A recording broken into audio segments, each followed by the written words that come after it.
पाहणार आहोत page number 37 वरील इलस्ट्रेशन प्रॉब्लेम नंबर 6. पाहूयात आपल्याला प्रॉब्लेम काय देण्यात आलेला आहे. From the following trial balance of Shreyash and Mrunal and adjustment you are required to prepare trading and profit and loss account for the year end date 31 March 2019 and balance sheet as on that date. या ठिकाणी तुम्हाला ratio कोणत्याही ठिकाणी देण्यात आलेला नाही. काही वेळेस रेशो हा ॲडजस्टमेंटमध्ये देखील असतो. या प्रॉब्लेमचा रेशो हा ॲडजस्टमेंटमध्ये देण्यात आलेला आहे. आता ट्रायल बॅलन्समध्ये आपल्याला टिक मार्क्स करून घ्यायचे आहेत. सुरुवातीला आपण रिटर्न्स आलेले आहेत की ते चेक करूयात. तर या ठिकाणी आपल्याला रिटर्न्स देण्यात आलेले आहेत 1200 आणि 1800. सेल्स रिटर्न किंवा परचेस रिटर्न असा कोणताही उल्लेख आलेला नाही, फक्त रिटर्न्स देण्यात आलेले आहेत. मग यावेळी सेल्स रिटर्न कोणते असतात आणि परचेस रिटर्न कोणते असतात तर ते ओळखणं खूप महत्त्वाचं आहे. ज्यावेळी डेबिट बॅलन्सेसमध्ये रिटर्न्स असतात त्यावेळेस ते सेल्स रिटर्न असतात आणि ज्यावेळी क्रेडिट बॅलन्सेसमध्ये रिटर्न्स असतात त्यावेळेस ते परचेस रिटर्न असतात. या ठिकाणी 1200 रुपये हे सेल्स रिटर्न आहेत आणि 1800 रुपये हे परचेस रिटर्न आहेत. ठीक आहे. तर या रिटर्न्सचे आपल्याला टिक मार्क्स करायचे आहेत सेल्सवरती आणि परचेसवर. रिटर्न्सच्या टिक मार्क करून झाल्यानंतर हिडन ॲडजस्टमेंट आली आहे का ते चेक करायचं. तर या ठिकाणी आपल्याला इन्शुरन्स 9 months ही हिडन ॲडजस्टमेंट देण्यात आलेली आहे. हिडन ॲडजस्टमेंट झाल्यानंतर आणि रिटर्न्सच्या टिक मार्क झाल्यानंतर आपल्याला ट्रायल बॅलन्सखाली जे ॲडजस्टमेंट दिलेले आहेत त्यांच्या टिक मार्क्स करायच्या आहेत. पहिली ॲडजस्टमेंट आहे क्लोजिंग स्टॉकची, त्याची टिक मार्क कुठेही येणार नाही. दुसरं आहेत आउटस्टँडिंग एक्सपेन्सेस, एक सॅलरी आणि दुसरं कमिशन, तर या दोन्हीची टिक मार्क येणार आहे. एक टिक मार्क सॅलरीवरती येईल आणि दुसरी टिक मार्क ही कमिशनवरती येईल. पुढची ॲडजस्टमेंट आली आहे डेप्रिसिएट फर्निचर 10%, तर याची टिक मार्क येणार आहे फर्निचरवरती. फर्निचरवरती टिक मार्क करूयात. फर्निचर 20,000 आलेलं आहे. पुढची ॲडजस्टमेंट आहे provide for further bad debts is 1200. Further याचा अर्थ नवीन, अजून.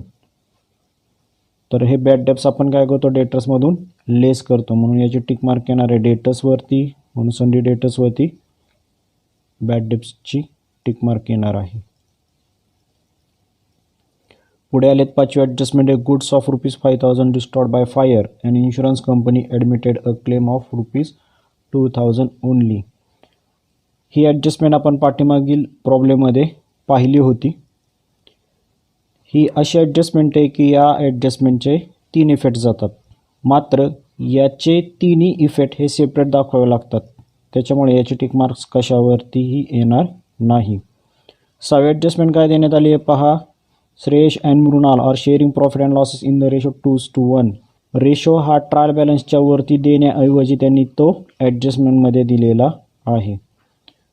6वी ॲडजस्टमेंट ही ॲडजस्टमेंट नसून फक्त रेशो आहे, त्यामुळे याचीही टिक मार्क येणार नाही. तर अशा रीतीने आपल्या सर्व टिक मार्क्स करून झालेल्या आहेत.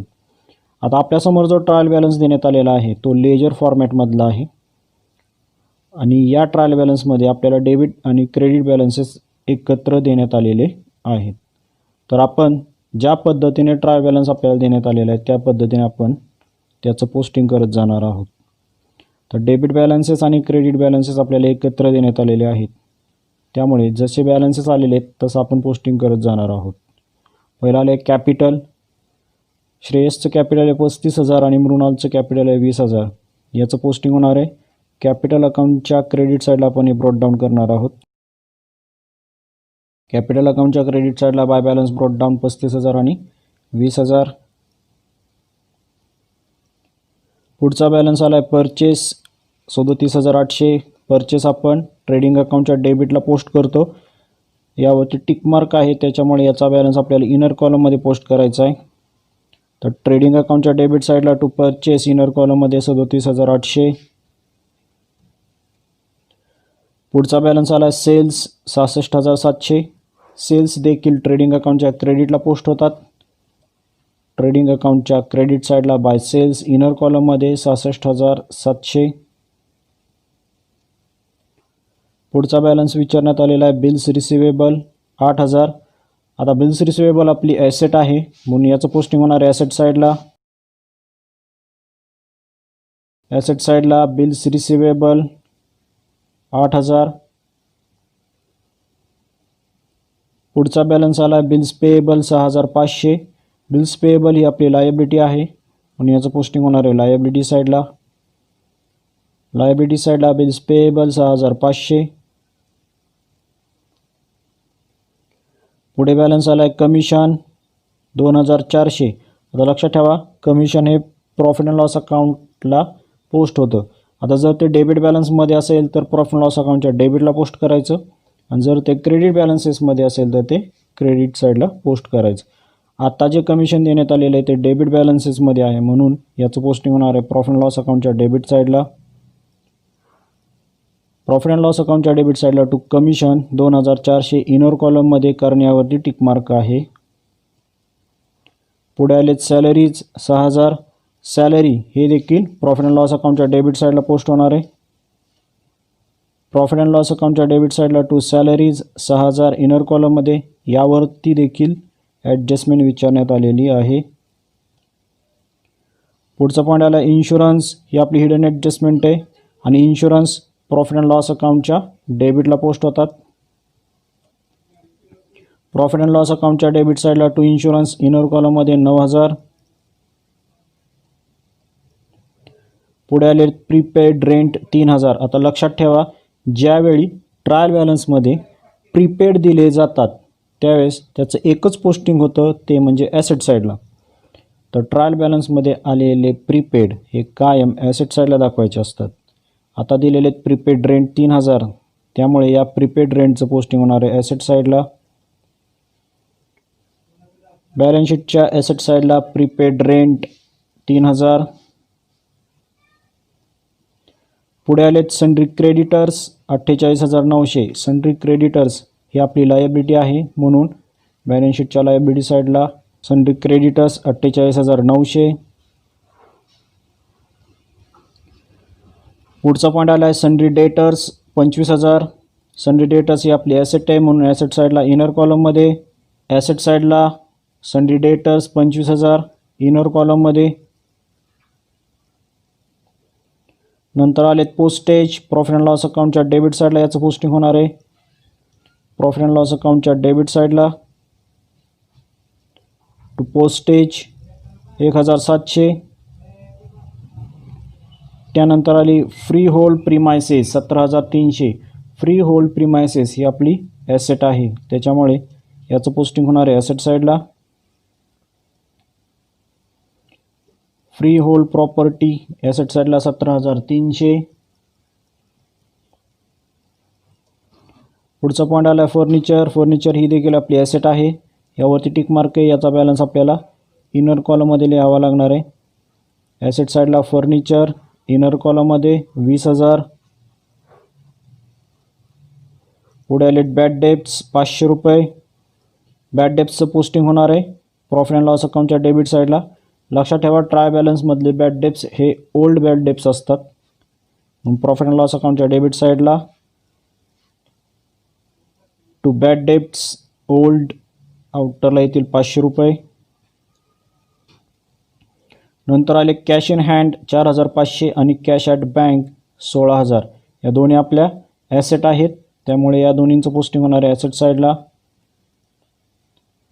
ॲसेट साईडला cash in hand 4,500 cash at bank 16,000. पुढे आलेत कॅरेज इनवर्ड. आता लक्षात ठेवा कॅरेजचा नियम 2 प्रकारचे कॅरेज असतात एक इनवर्ड आणि एक आउटवर्ड. त्यामधील फक्त आउटवर्ड हा शब्द लक्षात ठेवा. कॅरेज आउटवर्ड हे प्रॉफिट अँड लॉस अकाउंटच्या डेबिटला जातात आणि इतर कॅरेज हे ट्रेडिंग अकाउंटच्या डेबिटला जातात. आता आलेले कॅरेज इनवर्ड 800 रुपये. कॅरेज इनवर्ड हे ट्रेडिंग अकाउंटच्या डेबिटला पोस्ट होतील. ट्रेडिंग अकाउंटच्या डेबिट साईडला टू कॅरेज 800 रुपये. पुढचे कॅरेज आलेत कॅरेज आउटवर्ड 1,700. हे कायम प्रॉफिट अँड लॉस अकाउंटच्या डेबिटला पोस्ट होतात. So carriage outward profit and loss अकाउंटच्या डेबिटला 1,700. पुढचा पॉईंट आला स्टॉक 1/4/2018 22,500. हा आपला ओपनिंग स्टॉक असतो म्हणून ट्रेडिंग अकाउंटच्या डेबिट साईडला टू ओपनिंग स्टॉक 22,500. नंतर आले तर रिटर्न्स. तर लक्षात ठेवा, रिटर्न्स हे आपल्याला सेल्स आणि परचेसमधून लेस करायचे असतात. डेबिट बॅलन्सेसमधले सेल्स रिटर्न आहेत आणि क्रेडिट बॅलन्सेसमधले परचेस रिटर्न आहेत. पहिले आपण 1200 रुपये हे सेल्समधून लेस करूयात. तर ट्रेडिंग अकाउंटच्या क्रेडिट साईडला सेल्समधून लेस रिटर्न 1,200, आउटरला येतील 65,500. त्याचबरोबर क्रेडिट बॅलन्सेसमध्ये आपल्याला पुन्हा रिटर्न्स देण्यात आलेले आहेत 1800 रुपये. क्रेडिट बॅलन्सेसमधले रिटर्न्स हे परचेस रिटर्न असतात, म्हणून आपल्याला पुन्हा ट्रेडिंग अकाउंटच्या डेबिट साईडला ते परचेसेसमधून लेस करावे लागतील. रिटर्न्स 1,800, आउटरला येतील 36,000. रिटर्न्सचं पोस्टिंग झाल्यानंतर पुढे आलेले आहेत वेजेस 3,100. वेजेस हे ट्रेडिंग अकाउंटच्या डेबिट साईडला पोस्ट होतात. ट्रेडिंग अकाउंटच्या डेबिट साईडला टू वेजेस 3,100. शेवटचा पॉईंट आला आहे आउटस्टँडिंग वेजेस 1,600. तर लक्षात ठेवा, वेजेस आणि आउटस्टँडिंग वेजेस यामध्ये फरक आहे. वेजेस हे ट्रेडिंग अकाउंटच्या डेबिटला जातात, मात्र ट्रायल बॅलन्समध्ये आउटस्टँडिंग आल्यास हे लायबिलिटी साईडला पोस्ट होतात. या ठिकाणी आउटस्टँडिंग वेजेस आलेले आहेत 1,600, त्यामुळे याचं पोस्टिंग होणार आहे फक्त लायबिलिटी साईडला. लायबिलिटी साईडला आउटस्टँडिंग वेजेस ट्रायल बॅलन्समधील, म्हणून मी या ठिकाणी कंसामध्ये TV लिहिलेला आहे 1,600. ठीक आहे. तर अशा रीतीने आपले डेबिट आणि क्रेडिट बॅलन्सेस सर्व पोस्ट करून झालेले आहेत. डेबिट आणि क्रेडिट बॅलन्सेस पोस्ट करून झाल्यानंतर ट्रायल बॅलन्समध्ये आलेली हिडन ॲडजस्टमेंट पहिल्यांदा सोडवायची असते. आता या ठिकाणी आपल्याला इन्शुरन्स 9 months 9,000 ही हिडन ॲडजस्टमेंट देण्यात आलेली आहे. या ठिकाणी त्यांनी 9 महिन्यांचं इन्शुरन्स दिलेलं आहे 9,000. आपलं अकाउंटिंग इयर किंवा पूर्ण वर्ष हे 12 महिन्यांचं असतं. मग या ठिकाणी आपण फक्त 9 महिन्यांचाच इन्शुरन्स भरलेला आहे. अजून आपल्याला 3 महिन्यांचा इन्शुरन्स भरणे बाकी आहे. आता 3 महिन्यांचा इन्शुरन्स किती येतो हे आपल्याला कॅल्क्युलेट करावं लागणार आहे. तर वर्किंग नोट पहा याची. Working note number 1, outstanding insurance 9,000 divide by 9 is equal to ₹1,000 for 1 month. लक्षात ठेवा, आपण इन्शुरन्स 9 महिन्यांचा 9,000 भरलेला आहे, त्यामुळे आपण सुरुवातीला 1 महिन्याला आपण किती भरतोय हे आपण शोधलं. तर आपल्याला 1 महिन्याला 1,000 रुपये इन्शुरन्स भरावा लागतो. आता आपला इन्शुरन्स 3 महिन्यांचा भरायचा राहिलेला आहे, म्हणून आउटस्टँडिंग इन्शुरन्स किती महिन्यांचा आहे? For 3 months is equal to ₹1,000 × 3 is equal to 3,000. म्हणजे आपला एकूण आउटस्टँडिंग इन्शुरन्स 3 महिन्यांचा किती राहिलेला आहे? 3,000 भरायचा राहिलेला आहे. आता आउटस्टँडिंगचे इफेक्ट काय जातात बघा. Add in insurance as outstanding insurance. तर पहिल्यांदा आपण इन्शुरन्समध्ये 3 महिन्यांचा जो आउटस्टँडिंग इन्शुरन्स आहे 3,000 तो आपण ॲड करणार आहोत आउटस्टँडिंग इन्शुरन्स म्हणून. आणि आउटस्टँडिंगचा सेकंड इफेक्ट जातो लायबिलिटी साईडला आउटस्टँडिंग इन्शुरन्स म्हणून. ठीक आहे. तर सुरुवातीला आपण पहिला इफेक्ट देऊयात त्याचा. प्रॉफिट अँड लॉस अकाउंटच्या डेबिट साईडला आपण इन्शुरन्स लिहिलेला आहे, त्याच्यामध्ये आपण ॲड करूयात. ॲड आउटस्टँडिंग इन्शुरन्स 3 months 3,000, आउटरला येते 12,000. याचा सेकंड इफेक्ट जाणार आहे लायबिलिटी साईडला. लायबिलिटी साईडला आउटस्टँडिंग इन्शुरन्स फॉर 3 months 3,000. तर अशा रीतीने आपली हिडन ॲडजस्टमेंट या ठिकाणी सोडवून झालेली आहे.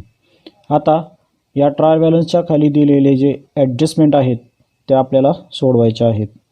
तर या ठिकाणी आपल्याला एकूण 6 ॲडजस्टमेंट देण्यात आलेले आहेत. त्यातील 6वी ॲडजस्टमेंट ही फक्त रेशोची आहे, म्हणजे या ठिकाणी एकंदरीत फक्त आपल्याला 5 ॲडजस्टमेंट सोडवायचे आहेत. त्या 5 ॲडजस्टमेंटचा या ठिकाणी मी एक टेबल दिलेलं आहे आणि त्या टेबलमध्ये तुम्हाला त्या प्रत्येक ॲडजस्टमेंटचे 2 इफेक्ट देण्यात आलेले आहेत. तर पहिली ॲडजस्टमेंट आहे आपली क्लोजिंग स्टॉक ₹30,000. क्लोजिंग स्टॉकचे इफेक्ट काय जातात बघा. ट्रेडिंग अकाउंटच्या क्रेडिट साईडला आणि दुसरा इफेक्ट जाणार आहे ॲसेट साईडला. तर पहिला इफेक्ट देऊया ट्रेडिंग अकाउंटच्या क्रेडिट साईडला बाय क्लोजिंग स्टॉक 30,000. याचा दुसरा इफेक्ट जाणार आहे ॲसेट साईडला बॅलन्स शीटच्या ॲसेट साईडला क्लोजिंग स्टॉक 30,000. तर अशा रीतीने आपली पहिली ॲडजस्टमेंट सोडवून झालेली आहे आणि त्याचे दोन्ही इफेक्ट आपण दिलेले आहेत. दुसरी ॲडजस्टमेंट आहे आउटस्टँडिंग एक्सपेन्सेस. या ठिकाणी दोन एक्सपेन्सेस आउटस्टँडिंग आहेत, एक सॅलरी दुसरं कमिशन. आता आउटस्टँडिंग एक्सपेन्सेसचे इफेक्ट काय जातात बघा, ॲड इन पर्टिक्युलर एक्सपेन्सेस, म्हणजे त्या संबंधित एक्सपेन्सेसमध्ये आपल्याला पहिल्यांदा ॲड करायचे आहेत आउटस्टँडिंग म्हणून, आणि त्याचा सेकंड इफेक्ट द्यायचा आहे लायबिलिटी साईडला आउटस्टँडिंग म्हणून. ठीक आहे, सुरुवातीला आपण सॅलरीचे दोन इफेक्ट देऊयात, नंतर कमिशनचे दोन इफेक्ट देऊयात. आता सॅलरी आहे आपली प्रॉफिट अँड लॉस अकाउंटच्या डेबिट साईडला. प्रॉफिट अँड लॉस अकाउंटच्या डेबिट साईडला आउटस्टँडिंग सॅलरी 1,200, आउटरला येतील 7,200. याचा सेकंड इफेक्ट जाणार आहे लायबिलिटी साईडला. लायबिलिटी साईडला पहा आउटस्टँडिंग सॅलरीज 1,200. हे झाले सॅलरीचे दोन इफेक्ट देऊन. नंतर कमिशनचे दोन इफेक्ट देऊयात. कमिशनसुद्धा प्रॉफिट अँड लॉस अकाउंटच्या डेबिट साईडला आपण पोस्ट केलेले होते. त्याच्यामध्ये आपण सुरुवातीला ॲड करणार आहोत. ॲड आउटस्टँडिंग कमिशन 400 रुपये, आउटरला येतील 2,800. याचा सेकंड इफेक्ट पुन्हा लायबिलिटी साईडला जाणार आहे. लायबिलिटी साईडला आउटस्टँडिंग कमिशन 400 रुपये. तर अशा रीतीने आपले दोन्ही आउटस्टँडिंगचे इफेक्ट देऊन झालेले आहेत. ठीक आहे, तर आपली दुसरी ॲडजस्टमेंट या ठिकाणी कंप्लीट झालेली आहे. नंतर तिसरी ॲडजस्टमेंट आलेली आहे depreciate furniture at the rate 10%. तर आपल्याला फर्निचरवरती 10% डेप्रिशिएशन काढायचं आहे. आता डेप्रिशिएशनचे इफेक्ट कुठे जातात पहा, less from particular asset show to profit and loss account debit side, म्हणजे त्या संबंधित ॲसेटमधून आपल्याला ते वजा करायचे. म्हणजे या ठिकाणी आपल्याला फर्निचरमधून सुरुवातीला ते वजा करावे लागतील, नंतर वजा करून त्याचा second effect profit and loss अकाउंटच्या डेबिट साईडला आपल्याला द्यायचा आहे. आता फर्निचर आहेत ॲसेट साईडला, तर फर्निचरवरती 10% डेप्रिसिएट वजा करूयात. Less depreciation at the rate 10%. 20,000वरती 10% काढल्यावरती 2,000 येतील, आउटरला 18,000. याचा सेकंड इफेक्ट जाणार आहे प्रॉफिट अँड लॉस अकाउंटच्या डेबिट साईडला. प्रॉफिट अँड लॉस अकाउंटच्या डेबिट साईडला टू डेप्रिसिएशन ऑन फर्निचर 2,000. नंतर पुढे ॲडजस्टमेंट आली आहे provide for further bad debts is rupees 1,200.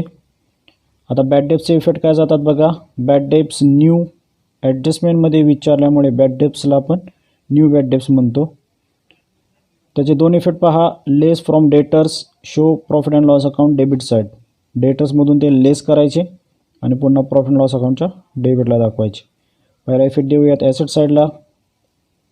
डेटर्समधून ते सुरुवातीला आपण लेस करूयात. लेस बॅड डेप्स न्यू 1,200, आउटरला येतील 23,800.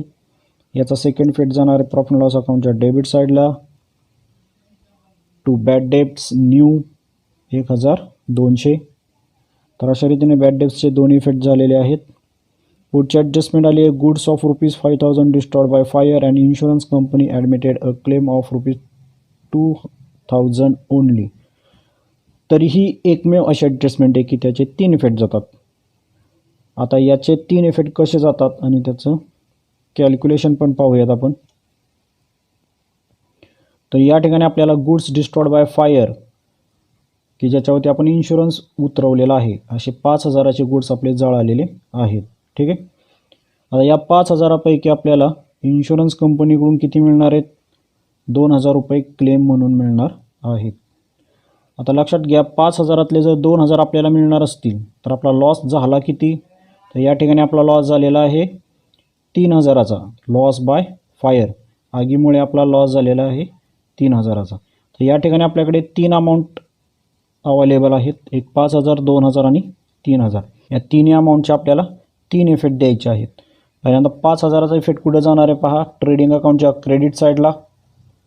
नंतर 2,000चा इफेक्ट जाणार आहे ॲसेट साईडला आणि 3,000चा इफेक्ट जाणार आहे प्रॉफिट अँड लॉस अकाउंटच्या डेबिट साईडला. ठीक आहे, तर अशा रीतीने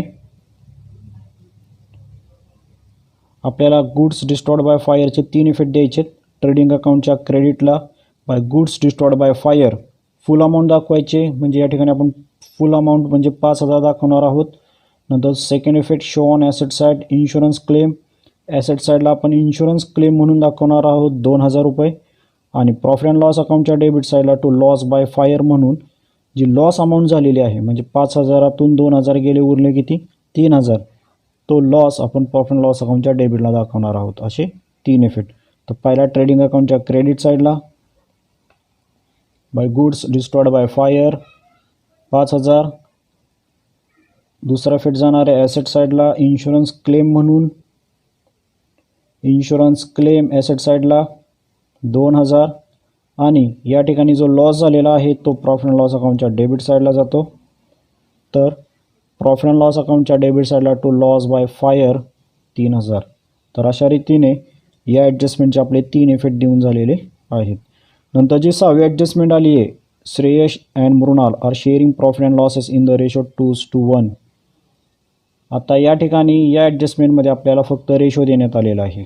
हा रेशो आपण प्रॉफिट किंवा लॉस वाटताना यूज करणार आहोत. तर ही ॲडजस्टमेंट नसून फक्त या ठिकाणी आपल्याला रेशो देण्यात आलेला आहे. तर अशा रीतीने आपल्या सर्व ॲडजस्टमेंट आणि सर्व पोस्टिंग करून झालेले आहेत. तर प्रॉब्लेमचा शेवटचा पार्ट असतो आपला क्लोजिंगचा, जो अतिमहत्त्वाचा आहे. तर क्रमाक्रमाने आपण एक एक अकाउंट काय करूयात, क्लोज करूयात. सुरुवातीला आपण ट्रेडिंग अकाउंट क्लोज करणार आहोत. ट्रेडिंगची क्रेडिट टोटल घ्यायची आहे. तर क्रेडिट टोटल येणार आहे 1,05,000. त्यानंतर आपण डेबिटची टोटल घेऊयात. डेबिटची टोटल येणार आहे 62,400. आता आलेल्या दोन्ही टोटल्सचे आपल्याला काय करायचे, वजाबाकी करायची आहे. तर या दोन्हींची वजाबाकी येणार आहे 38,100. आता आलेली वजाबाकी 38,100 ही ज्या बाजूची टोटल कमी आहे त्या बाजूला लिहावी लागणार आहे. या ठिकाणी आपल्याला डेबिटची टोटल कमी आहे म्हणून हे 38,100 आपल्याला ट्रेडिंग अकाउंटच्या डेबिट साईडला लिहावे लागणार आहेत. आणि ज्यावेळेस ते डेबिट साईडला लिहावे लागतात म्हणून ते आपला ग्रॉस प्रॉफिट होतात. So to gross profit carried down 38,100. तर अशा रीतीने आपला ग्रॉस प्रॉफिट ट्रेडिंग अकाउंटला 38,100 आलेला आहे. आता ग्रॉस प्रॉफिट आल्यानंतर दोन्ही साईडची टोटल घ्यायची. दोन्ही साईडची टोटल घ्यायची म्हणजे जी मोठी टोटल आहे तीच दोन्ही बाजूला मांडायची, 1,05,000 आणि 1,05,000. आता ट्रेडिंग अकाउंट आपलं क्लोज झालेलं आहे. या ट्रेडिंग अकाउंटचा ग्रॉस प्रॉफिट हा विरुद्ध साईडला जाणार आहे पुढच्या अकाउंटच्या. पुढचं अकाउंट आहे आपलं profit and loss account. Profit and loss अकाउंटच्या क्रेडिट साईडला by gross profit 38,100. Gross profit transfer करून झाल्यानंतर आपल्याला profit and loss account close करायचं आहे. प्रॉफिट अँड लॉसची क्रेडिट टोटल फक्त एकच आहे 38,100. तीच आपली टोटल असणार आहे. Credit total 38,100. नंतर डेबिटची टोटल येणार आहे 32,100. त्या दोन्हींची वजाबाकी येईल 6,000. ठीक आहे. आता आलेले 6,000 मात्र प्रॉफिट अँड लॉस अकाउंटला आपल्याला वाटावे लागतात. आता लक्षात घ्या, हे 6,000 वाटण्यासाठी आपल्याला लागणार आहे रेशो. तो आपल्याला या 6व्या ॲडजस्टमेंटमध्ये देण्यात आलेला आहे 2:1. तर आलेले 6,000 हे आपण 2:1 वाटणार आहोत. नेट प्रॉफिट वाटणे इन रेशो 2:1. आता आपल्याला जो नेट प्रॉफिट वाटायचा आहे 6,000 तो 2:1 वाटायचा आहे.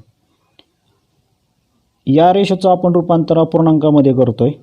2 आणि 1 यांची बेरीज येते 3 म्हणून छेदस्थानी 3 येतील. म्हणजे आपल्याला अपूर्णांकातील रेशो मिळणार आहे 2/3 आणि 1/3. यामध्ये आपण 6,000 वाटणार आहोत. पहिला पार्टनर आहे श्रेयस. श्रेयसला 6,000तले 2/3 वाटणार आहोत. तर त्याला वाटून येतील 4,000 आणि मृणालला वाटून येतील 2,000. पहा, छेदस्थानच्या 3ने 6ला भागाकार केल्यावरती 2,000 आणि 2,000 गुणिले 2 4,000. या ठिकाणी 3ने 6,000ला भागाकार केल्यावरती 2,000 येतील आणि 2,000 इतके 2,000. अशा रीतीने श्रेयसला 4,000 आणि मृणालला 2,000 वाटून येतील. आता हा नेट प्रॉफिट लॉस अकाउंटच्या डेबिटला दाखवायचा आहे. श्रेयस 4,000, मृणाल 2,000 असे एकूण 6,000. नेट प्रॉफिट वाटून झाल्यानंतर प्रॉफिट लॉस अकाउंटच्या दोन्ही बाजूंची टोटल घ्यायची 38,100 38,100. लक्षात घ्या, आपण अकाउंट क्लोज करताना दोन्ही बाजूंची टोटल जी लिहितो ती मोठी टोटल असते, ती आपण दोन्ही बाजूंना मांडत असतो. आता आलेला नेट प्रॉफिट आपल्याला कॅपिटल अकाउंटच्या क्रेडिटला ट्रान्सफर करायचा आहे. बाय नेट प्रॉफिट 4,000 आणि 2,000. नेट प्रॉफिट ट्रान्सफर झाल्यानंतर आपल्याला श्रेयस आणि मृणाल या दोघांचं अकाउंट क्लोज करायचे. सुरुवातीला श्रेयसचं क्लोज करूयात. श्रेयसची क्रेडिट टोटल येणार आहे 39,000. डेबिटला वजा करण्यासाठी एकही अमाऊंट आली नसल्यामुळे क्रेडिटचीच टोटल आपण टू बॅलन्स कॅरीड डाऊन करणार आहोत 39,000 आणि टोटल देखील किती येणार आहे 39,000. नंतर मृणालची टोटल करूयात. मृणालची टोटल येणार आहे 22,000. डेबिटला वजा करण्यासाठी एकही अमाऊंट नाही आहे त्यामुळे तिचा बॅलन्स येणार आहे 22,000 आणि टोटल देखील किती येणार आहे 22,000. आता आलेले बॅलन्सेस हे लायबिलिटी साईडला कॅपिटल म्हणून आपल्याला ट्रान्सफर करावे लागणार आहेत. तर लायबिलिटी साईडला पहा, कॅपिटल श्रेयस 39,000 आणि मृणाल 22,000. तर अशा रीतीने बॅलन्स शीटला आपलं कॅपिटल ट्रान्सफर करून झालेलं आहे. कॅपिटल ट्रान्सफर करून झाल्यानंतर दोन्ही बाजूंची टोटल घ्यायचे. ॲसेटची टोटल येणार आहे 1,22,600. त्याचबरोबर लायबिलिटी साईडची टोटल येणार आहे 1,22,600. तर अशा रीतीने ॲसेट साईड आणि लायबिलिटी साईड या दोन्हीची टोटल आपल्याला सेम मिळणार आहे आणि आपला प्रॉब्लेम या ठिकाणी टॅली होणार